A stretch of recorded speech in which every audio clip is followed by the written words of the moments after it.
Good morning mga ka-farmers. Welcome po ulit dito sa ating channel.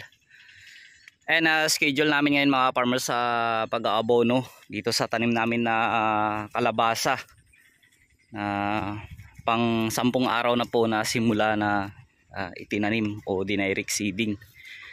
And so bali nagtutunaw kami ngayon mga farmers ng abono. So yung abonong gamit namin ngayon ay 1620 at saka urea. Bali yung ratio niya po mga ka-farmers ay isang lata po ng 1620 at kalahating lata din po ng urea sa 16 liters po na tubig. So bali yung tub namin na yan ay naglalaman po yan ng apat ng 16 liters. So bali yung yung variety pala ng tanim namin dito na kalabasa ay Suprema F1 ng Swiss Seeds. So bali yung tanim ko po lahat dito mga farmers ay tatlong sachet po nito at saka isang lata po na bali 50 grams. So yun po. Ayan, mapapansin natin mga farmers no, malaki po yung tabla niya.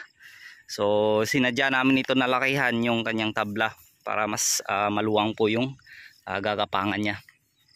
So halos yung pagitan naman po nung tanim namin sa kada puno ay isang dipa. Ayan, halos isang dipa po yun mga farmers.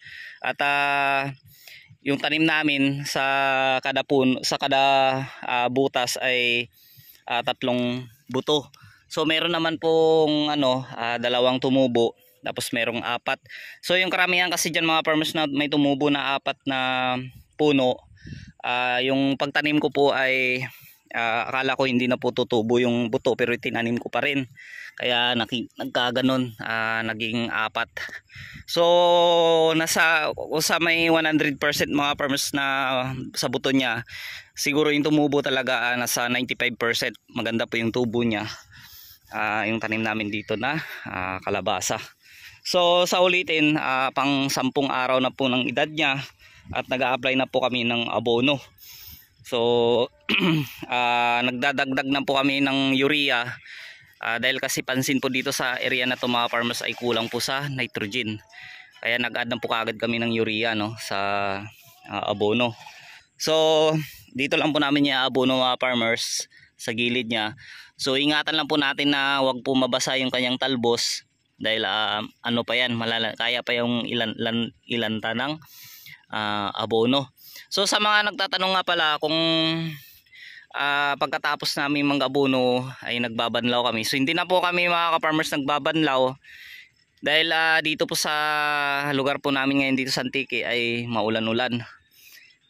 Tuwing hapon umuulan. So mapansin naman natin yan mga farmers, ayan, yung pagka plaster po ng tanim namin sa gitna po ng plat. So yun lang po mga ka-farmers. At so 10 days ngayon, October 6. So bali 6, 7, 8, 9, 10. Sa October 10 ulit mga ka-farmers kami uulitin sa pag-abono.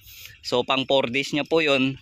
Kapag naulit namin ito mga farmers sa pag-abono sa ika 4 days niya po ay mag-aabono na po kami ulit per week.